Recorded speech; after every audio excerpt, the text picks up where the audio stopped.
Bonjour à tous, j'espère que vous allez excellemment bien. Aujourd'hui on se retrouve pour parler cyclisme, pour faire le débrief de l'étape numéro 7, qui était une étape compliquée, 4700 mètres de dénivelé positif entre Diamante et Potenza. On va revenir sur cette étape qui a permis à une échappée de s'imposer, une étape qui a été quand même assez calme sur certains paramètres. Certes, le début de journée a été animé, mais bon, une fois que l'échappée est partie, ensuite ça a été beaucoup plus calme, ce qui arrive souvent quand vous avez du mal à partir en échappée. On reviendra sur tout ça, mais avant tout, n'hésitez pas à vous abonner à la chaîne, à réagir dans les commentaires, à mettre un pouce bleu, à partager la vidéo sur les réseaux sociaux, notamment auprès de vos proches. Si vous pensez que ça peut les intéresser, dans les commentaires, n'hésitez pas à me dire ce que vous avez pensé de tel ou tel coureur, si vous avez trouvé que les bleus ont été décevants par exemple, au niveau de l'échappée, qui n'ont pas été en capacité de prendre l'échappée. Voilà, n'hésitez pas à me le mettre dans les commentaires, n'hésitez pas à vous abonner à la chaîne, ça c'est très important, et puis n'hésitez pas également à mettre la petite cloche, comme ça vous êtes au courant des dernières vidéos qui sortent sur la chaîne. On va revenir juste en début de vidéo sur hier, parce que hier j'avais critiqué la DSM, les coureurs de la DSM. J'ai dû enregistrer la vidéo très tôt. Pourquoi? Parce que les coureurs sont arrivés à 18h passées, et donc pour qu'elle soit mise en ligne le plus tôt possible, vous avez vu, elle a été mise en ligne qu'à 21h45, parce qu'il n'y avait pas, enfin voilà, ma connexion internet est de la DSL de pas très bonne qualité. Donc j'ai enregistré la vidéo vite, et donc je n'avais que la caméra de face sur l'incident de la DSM. Sur la caméra de face, on ne voit pas le mouvement que fait Gaviria à ce moment-là. On le voit qu'avec la caméra hélicoptère que j'ai vue après, lorsque la vidéo était en cours d'upload. Voilà. Donc j'ai mis une petite annotation dans la description en plus, pour indiquer que voilà, désormais la DSM était un peu lavée de tout soupçon, même s'il y avait quand même deux coureurs qui étaient aux 150 mètres, donc je pense que l'organisation n'était pas tip top, parce que normalement il y en aura un qui aurait dû s'écarter par rapport à l'autre, mais que l'erreur était surtout due à Gaviria, la faute était due à Gaviria. Je sais même pas s'il a été déclassé au final hier, Gaviria, du sprint, j'ai pas regardé. Ça aurait mérité un déclassement, mais surtout que voilà, c'était dû à une action de Gaviria. Donc voilà, mon flop de la DSM était beaucoup moins, beaucoup moins fort à partir du moment où j'avais vu cette caméra hélico, mais au moment où j'ai enregistré, je n'avais pas la caméra hélico. Étape, on va revenir sur cette étape aujourd'hui, étape très animée en début de journée. On a mis quasiment 70 bornes, 75 km avant que l'échappée parte, ça a mis beaucoup de temps, avec une première heure de course à plus de 44 de moyenne aussi, donc ça n'a pas chômé en début de journée. De multiples attaques, notamment de Wout Poels, mais d'autres coureurs ont attaqué énormément. Et puis ensuite, la bonne échappée est partie. Et puis ça a été beaucoup plus calme, parce que le peloton s'est bien débrouillé, surtout la Trek, pour que d'un côté il ne soit pas trop dangereux. Pourtant il y avait Cohn-Bonnane qui était plutôt bien classé au général, et que en même temps il n'y ait pas des attaques de leurs adversaires. Donc ils ont fait un rythme, ce qui a permis à endormir tout le monde. Et puis on est encore tôt dans ce Giro, je crois que beaucoup de leaders ont déjà la tête au blockhouse, qui devrait permettre de faire des écarts dimanche un peu plus importants que l'étape du jour, où encore une fois, peut-être que les difficultés les plus importantes étaient en début de journée, enfin en début on va dire jusqu'à mi-étape, un peu plus loin après derrière pour le Montescuro, et que c'était un peu plus simple en fin de journée, notamment avec la Selata. On passe tout de suite au sondage. Du côté des sondages, hier je vous avais posé une question. Hop, que je retourne à mes sondages. C'était pour vous, qui va gagner l'étape 7 comme type de coureur? 93, alors peut-être un peu plus même, parce que c'était les chiffres de tout à l'heure. 93 votes. Vous m'avez mis un baroudeur pour 53%, un leader du général 24%, un puncher 22%, une victoire au sprint à 2%. Donc c'était bien un baroudeur. Vous aviez raison, tous ceux qui ont voté à 53%. En même temps, je pensais bien, moi j'avais plutôt mis également dans mes pronostics un baroudeur, parce que je pensais que les leaders vraiment attendraient un peu plus tard pour vraiment lancer les hostilités dans ce Giro. On passe tout de suite au bilan des Bleus. Bilan des Bleus aujourd'hui qui va être très court. Alors, il n'y a pas de surprise, on va dire, du côté des Bleus au niveau du classement général. C'est-à-dire que Sivakov a fini dans le groupe des leaders, comme Guillaume Martin et Romain Bardet. Ça c'est fait, c'est dit, il n'y a pas d'autres infos à annoncer. On va revenir sur l'échappée donc de David Villela, qui a eu une échappée pas si facile que ça, avec un tout droit, un problème mécanique également sur son vélo. Il s'est retrouvé un moment en chasse-patate pendant au moins 15-20 bornes avant de revenir sur le groupe de tête. Et cet effort qu'il a dû faire en plus par rapport à d'autres adversaires, eh bien, ça lui a coûté très cher, je dirais, dans les moments importants, quand ça a commencé à attaquer fort dans cette étape. Et comme en plus il n'y a jamais eu une très bonne organisation dans cette échappée, ça ne l'a pas aidé non plus à pouvoir se cacher dans les roues. David Villela. Je suis content parce que j'avais mis parmi mes pronostics, c'était ma grosse cote. Donc déjà qu'il soit dans l'échappée, j'étais assez content qu'il prenne l'échappée Villela. Bon après voilà, c'était compliqué aujourd'hui. Villela, je pense vraiment les efforts qu'il a dû faire en plus, encore une fois à cause de son problème mécanique, n'ont pas aidé. Et puis après derrière, il s'est accroché pour prendre la 5e place. Ça a été son objectif pendant toute la journée de prendre cette 5e place et puis de s'amuser à l'avant. Je pense qu'il y a aussi cet objectif-là pour David Villela. David Villela, dans sa carrière, elle a quand même souvent été équipier du côté de la Movistar. Et voilà, ça lui permet de s'amuser un petit peu dans les échappées. Et puis bon, il peut se dire quand même qu'il a été battu par 4 très bons coureurs aujourd'hui, qu'il finit devant Lennart Kamna et Joao Almeida. Donc c'est pas non plus une journée catastrophique pour le coureur italien de la Cofidis. Et puis à domicile, faire une échappée, ça a toujours eu une importance dans sa course à domicile. Pas d'autres plus, donc on passe au bonnet d'âne chez les Bleus. J'ai mis AG2R. Je m'attendais un peu mieux d'AG2R aujourd'hui. On avait parlé de Calmejane, moi j'avais mis Prodhomme. Pourquoi pas dans mes pronostics, mais je m'attendais à ce qu'un coureur d'AG2R arrive à récupérer l'échappée. Ça n'a pas été le cas. Ils ont tenté à plusieurs reprises, mais ils ont même été assez discrets au final dans les différents groupes qui sont sortis à l'avant de la course. C'est dommage parce que aujourd'hui, on savait qu'il y avait de grandes chances que l'échappée aille au bout. Donc rater l'échappée quand on a pour objectif d'aller chasser les étapes, parce que c'est l'objectif d'AG2R, c'est un petit peu dommageable pour l'équipe française qui a raté une opportunité. Il y aura peut-être d'autres solutions, d'autres étapes certainement pour aller jouer la gagne dans ce Giro qui, je pense, sera très débridé à partir de l'étape du blockhouse. Il y aura peut-être des possibilités d'attaquer et de faire des belles étapes à l'avant pour des coureurs baroudeurs. On passe tout de suite aux coureurs au top. Attaque de Marlou! Vidéo qui va être un peu courte aujourd'hui. Alors déjà, j'ai 2 autres vidéos à enregistrer, notamment la présentation d'étape. Mais c'est pas pour cette raison-là, c'est juste que j'ai pas grand-chose à dire aujourd'hui. L'étape a été assez linéaire. Il n'y a pas eu de bagarre entre leaders.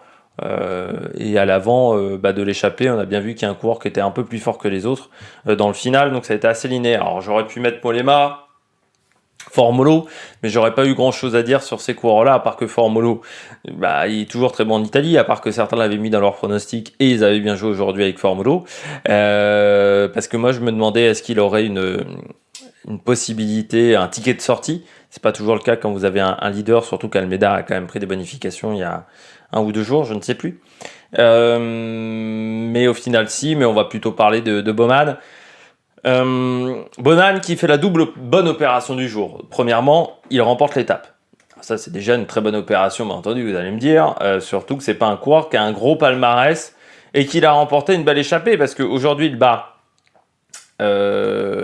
Formolo, Dumoulin, Mollema.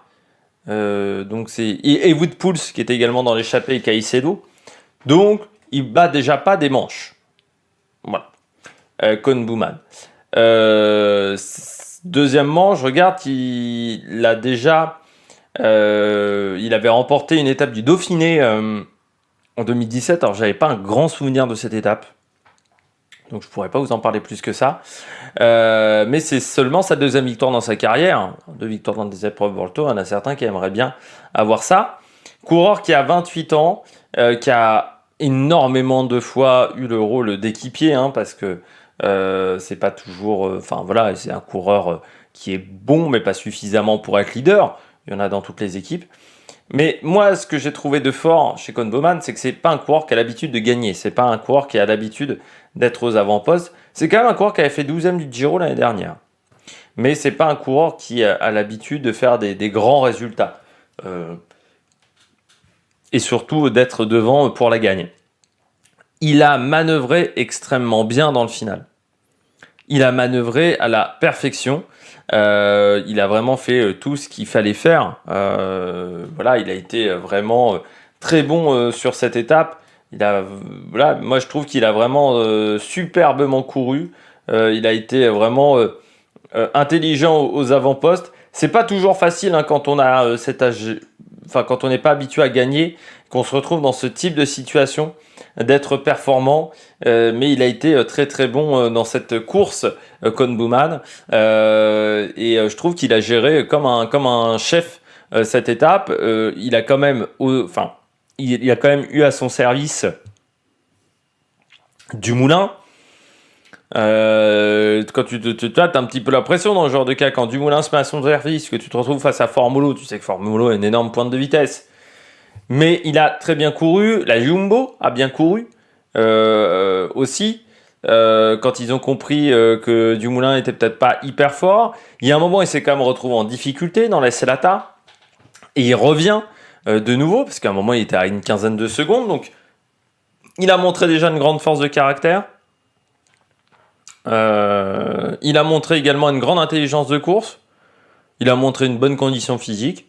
Bah voilà, très belle journée à l'avant pour Koen Bouwman. Et quand je disais deuxième bonne opération pour lui, c'est qu'il est désormais en tête du classement de la montagne. Il est devant Lennart Kemna avec 68 points contre 43 points pour Lennart Kemna et 27 pour Wout Poels. Formolo à 25, Mollema à 20 points. Match qui va être intéressant dans les jours à venir. Cette bagarre pour le classement de la montagne, relancée avec Koen Bouwman. Ça va pas être facile en plus pour Kemna peut-être de partir dans certaines échappées. Il commence à être un peu surveillé le garçon. Donc ça va être très intéressant de voir comment Koen Bouwman va gérer ce classement de la montagne. Je poursuis avec le deuxième coureur au top et dernier coureur au top pour moi, c'est Juan Pedro Lopez, le leader du classement général, qui a très très bien géré cette étape. Voilà, il a fait tout parfaitement aujourd'hui Juan Pedro Lopez, c'est-à-dire que ils ont quand même filtré les attaques pas mal du côté de Shetrek en début de journée pour éviter. Ils ont été également aidés par d'autres équipes, hein, mais ils sont toujours démerdés pour pas avoir un coureur trop dangereux. Pour pas avoir un Kemna devant ou un mec qui était trop bien classé au général devant eux. Donc ça, c'est déjà été une belle opération du côté de Juan Pedro Lopez. Et puis après, il n'a pas été attaqué de la journée, donc il s'en est sorti tranquillement. Il n'a pas paniqué, il a bien résisté dans le final face à Lennart Kemna qui a eu des idées à des moments de faire des cassures dans le final. Et puis il a eu une journée tranquille en fait, Juan Pedro Lopez. Et c'était pas dit ce matin qu'il aurait une journée tranquille. C'était pas dit qu'entre les leaders, on n'essayerait pas quelque chose. C'était pas dit que Lennart Kemna ou Kren Taramae ne tenteraient pas quelque chose. Mais il a eu l'intelligence de bien faire travailler son équipe. Il a été très bon, très mature. Il s'est pas trop énervé non plus, même si c'est pas toujours facile quand tu te retrouves dans un peloton, t'aimerais être aux avant-postes parce que tu sais que c'était peut-être une étape que tu avais cochée avant le début du Giro, mais je trouve qu'il a été très bon Juan Pedro Lopez aujourd'hui, donc c'est pour ça que je voulais le souligner. On passe tout de suite au bonnet d'âne. 3 bonnets d'âne aujourd'hui. Je commence avec Mathieu Van Der Poel.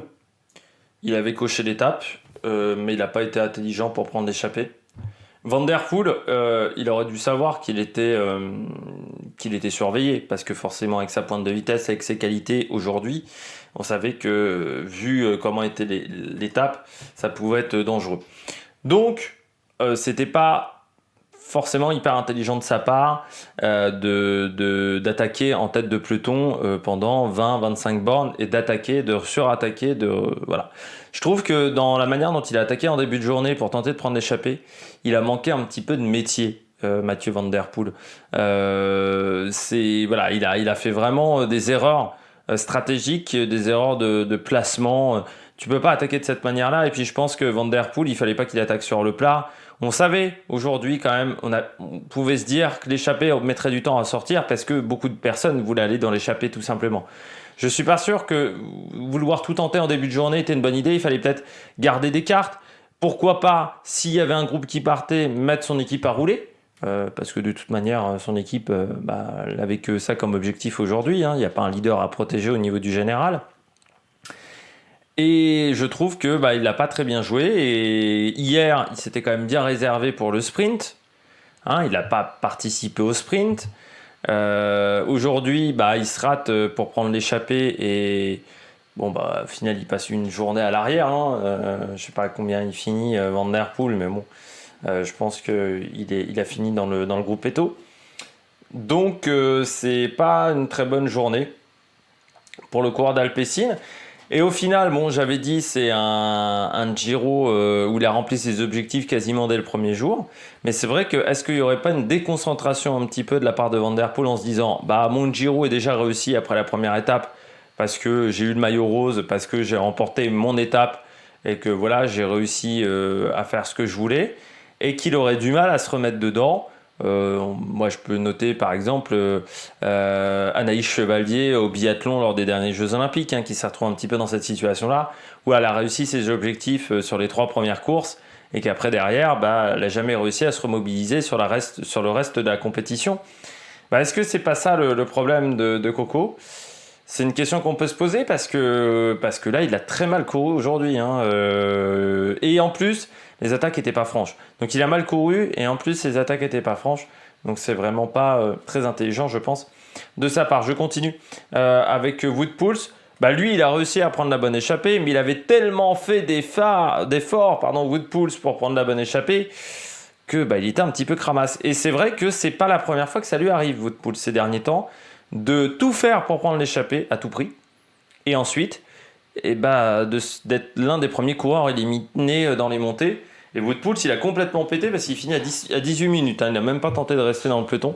Il a vraiment complètement explosé aujourd'hui, Wout Poels.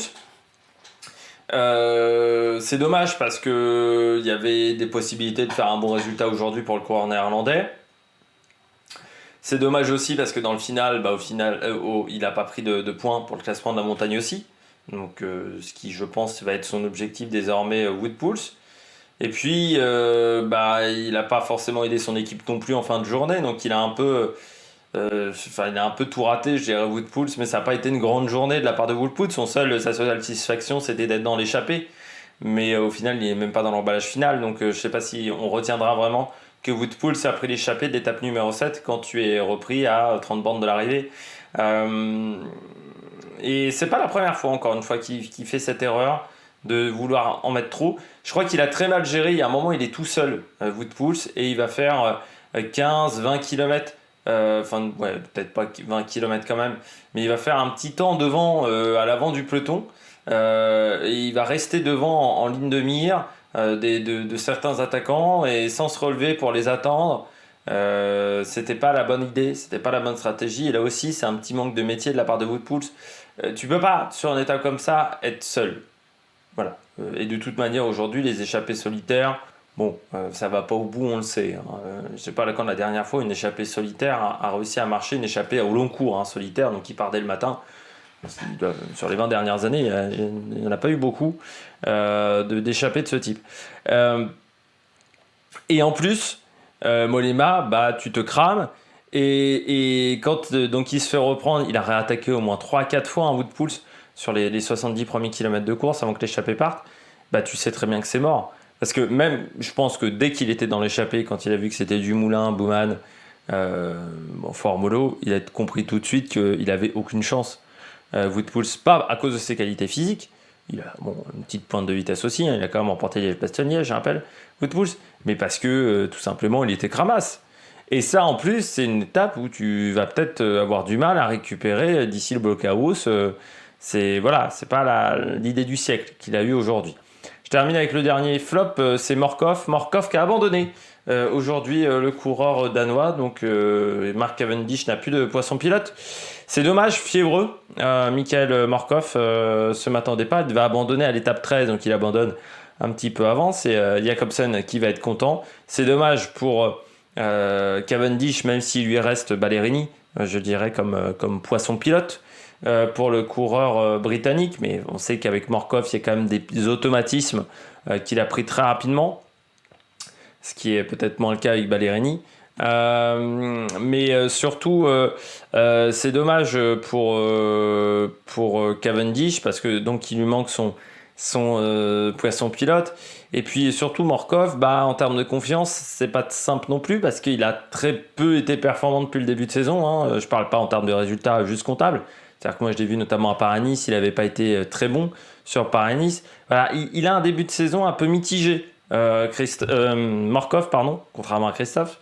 Faudra voir comment ça se passe dans les semaines à venir, mais ça peut être problématique quand même à l'approche du Tour de France. C'est quelques jours de course en moins qui n'étaient pas prévus et surtout ce manque un peu de rythme qu'a Morkov depuis le début de saison. Et ben voilà, on a déjà fini cette vidéo. Demain, étape de sprint autour de Naples, qui va être peut-être nerveuse. On en reparlera lors de la présentation de l'étape que je n'ai toujours pas enregistrée et je suis grave à la bourre. N'hésitez pas à vous abonner à la chaîne, n'hésitez pas à mettre un pouce bleu, à partager la vidéo sur les réseaux sociaux. Et puis nous, on se retrouve pour de nouvelles aventures sur l'Amérique Production. Ciao, ciao!